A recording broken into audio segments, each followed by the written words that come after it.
Hello, beautiful people, and welcome back to Julia Loves You, the podcast where your BFF reminds you that you are loved here, there, and everywhere. My name is Julia Reed Nichols, and I am a stand-up. I am a producer. I am a friend. I've toured all over America. You might have seen me in your home state. I've been to all 50, or maybe even on your TV. So please know you are in very good hands today. Now, I do want to welcome in the new year 2026. This podcast of part of my year of communications. Now, I don't believe in resolutions. New Year's resolutions aren't really my thing, but I do believe in New Year's intentions. For instance, 2017 was the year of the empire. That was the first year that I toured across the nation, right? 19, that was the year of financial security. It was the very first time I ever made six figures as a touring performer, and it was a memorable year. And then 2025 was the year of community. I moved to Bend. I joined a church. I started producing community festivals here with laid out events, and I really focused on real world connections. And the year of 2026, well, I'm calling this year the year of communication. Now, I know that my voice is very distinctive and people have a lot of opinions on it. And I'm sure that some people would say, Julia, feel free to talk less, right? But as the year of 2026 is the year of communication, I think I'm going to talk more. I'm really going to lean into my voice, and I'm not quite sure what that means or where it's going to take me, but I'm going to trust that little voice in the back of my head that I like to call God and do what it's telling me to do, which is communicate extensively with everybody all year. So welcome to the very first episode of the Julia Loves You podcast, where I get into things that are happening, things that happened, and my overall blabberings on my experience here on Earth. Part of my commitment to communication is I am proud, maybe sad to say, I can't tell which, but I signed up for therapy. Friday's going to be my first therapy session, since 14. So it's been at least 10 years, maybe even more than that, since I have been to a therapist, which sounds crazy because I do think therapy is an amazing thing, and I can't believe that I have let a decade lapse, and I'm not even sure what I'm going to talk to the therapist about, but I'm going to get in there and dig around, and I'll let you guys know what goals we come up with, or gold. My brain is filled with gold. I must admit, growing up, I had a distaste for therapists. If you've ever seen my act, you might know that I am the child of two divorced lawyers. My parents had a very litigious divorce, and during that divorce, there was a lot of court-ordered therapy for me and my brother. And I developed a weird aversion to yellow notepads, those legal pads. Because what I learned is no matter what I said, people would write it down on those legal pads, and then it would be pulled up in court as evidence, right? So for years, I had a very bad taste in my mouth regarding therapy. I also tried therapy after my divorce, which was ultimately a good thing, but kind of ended weird again with like a bad taste in my mouth. So I'm excited to explore therapy with a new therapist. Maybe this one will be a fit. Maybe it's not. I think of therapy kind of like dating. You might have to try on a few before you find the right one, but we'll dig deep into this psyche, and I'll let you know what I uncover. In addition to therapy, I'm going to be meditating. I'm going to be responding to emails and DMs. Yes. So please feel free to reach out to me. I do want to communicate with you this year. My email is julialovesyou@icloud.com. So feel free to send me a note if there is anything that you're just absolutely dying to talk about. In other news, your girl has been on a road trip. Jimmy and I have been touring through southern and northern and central and all the beautiful state of California. I truly think the state of California is made for road trips. Honestly, we had so much fun. What are some of the things that we did? Well, we talked to aliens in Joshua Tree. We hung out with the sea lions at Hearst Castle. We ate oysters in Morro Bay. Honestly, pure magic. But I do have 2 confessions to make from the trip. 1, definitely still a hot water addict. And 2, I think I may have joined a cult. And these 2 things might not sound related, but I promise you they are. So if you've never been to Harbin Hot Springs, it's amazing. The way they describe Harbin Hot Springs on their websites is they say Harbin is a spiritually oriented rustic hot spring retreat. They're a rural setting with over 3,000 acres of meadows, hills, creeks. Feels like you stepped into a painting, truly. And this beautiful place is just north of Napa, so it's north of San Francisco, making it actually pretty convenient for city folks who need to get away. And when me and my husband discovered this place, we felt like we walked in to the most magical place on earth. However, there is a catch. You do have to join their church to get into the hot springs. The church is called the Church of Heart Consciousness. And if you want to gain access to their magical springs, you have to join. And honestly, that's all it took for me. You offer me hot water, and apparently that's how low the bar is for me to join a cult. I didn't even ask anything else that they believed. If you tell me there's a place where I can get into a body of hot water with other people, I am signing up on the dotted line. And I gave them my $15. That is the membership fee they requested. You know, I will say the best part about this place is that it is clothing optional.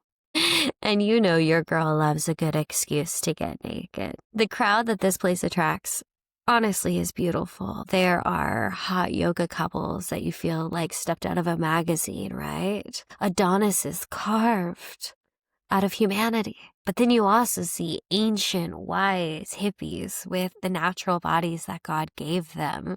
And this whole range of humanity is enjoying the healing waters all together in their birthday suits. I like to think of this place as a relic of commune and hippie culture. You know, that was so popular in the 1970s in California. I sat in a pool with a woman who told me a beautiful story about how she watched Isadora Duncan, the famous dancer, perform in Topanga Canyon naked in her silks. And I thought, wow, these are the people that made hippie history, right? That same woman also gave me my new favorite nugget of advice. She told me that your 70s are the new 30s, which I think is fabulous because I realized that that's how I want to think when I'm older. This is the kind of place where I want to be. It's the kind of place where life improves with age and wrinkles are considered attractive. So Harbin Hot Springs, 10 out of 10, even if you do have to join their cult to attend. I think of this place as my version of the Garden of Eden.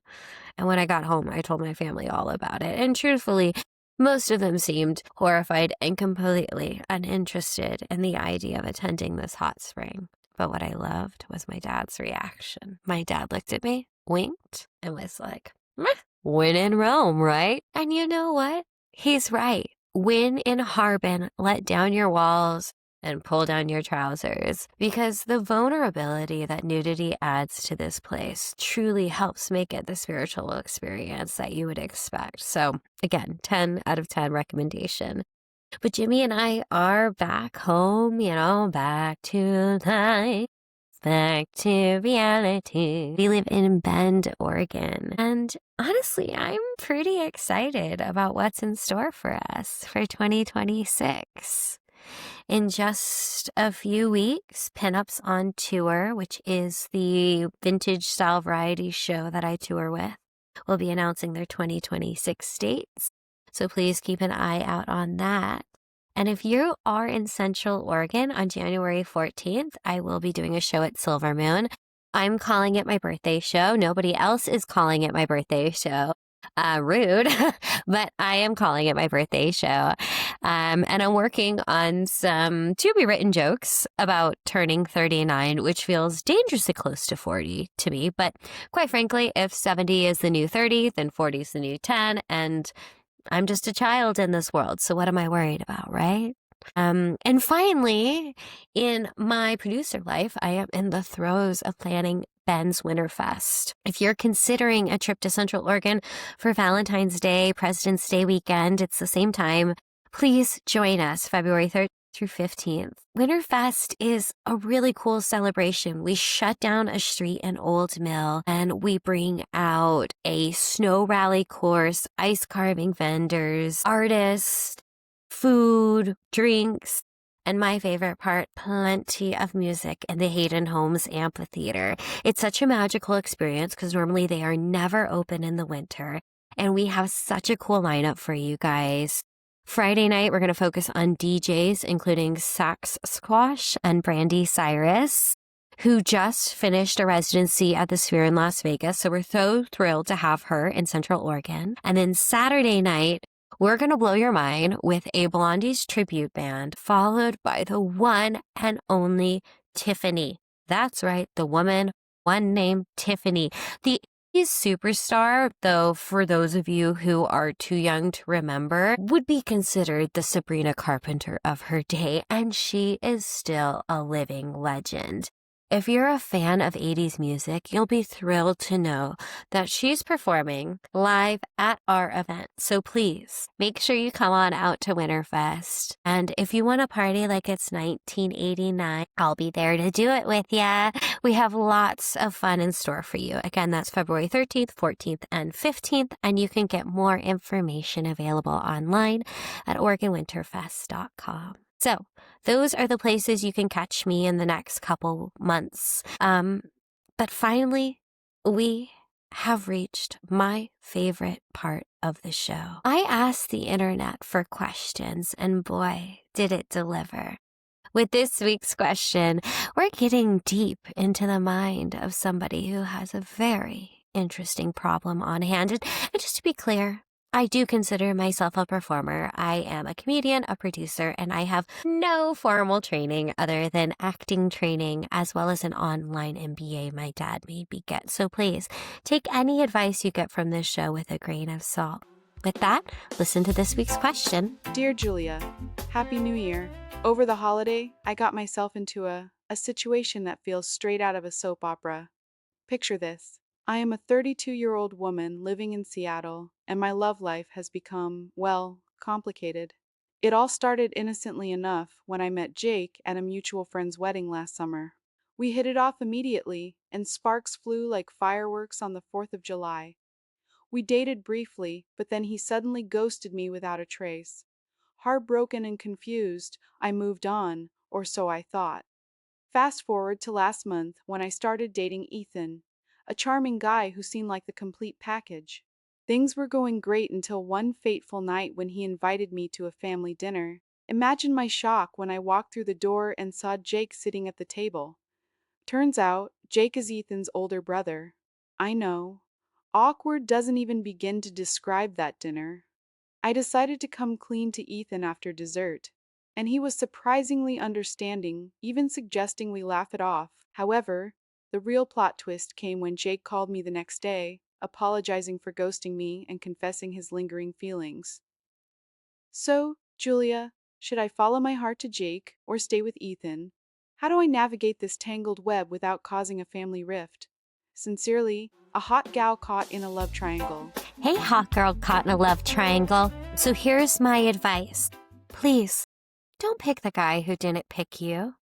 I'm going to say that again for dramatic effect, and because I think so many people need to hear it. Please stop picking people who aren't picking you. The fact that Jake only realized that he wants you once another man has shown interest in you is just a sign of his immaturity, and I promise you that will not get better once you're in a relationship with him. Promise you. Beyond that, if Jake is able to go behind his brother's back, just imagine what he could do to you. right? The guy doesn't really have a whole lot of integrity. As Maya Angelou would say, when someone shows you who they are, believe them. So please, hot girl, believe that Jake is the immature breadcrumber who doesn't deserve your goddess energy. And as long as you're really enjoying Ethan, please keep that going in joy. But it sounds like maybe the answer is neither of the brothers. If you aren't that into Ethan, quite frankly,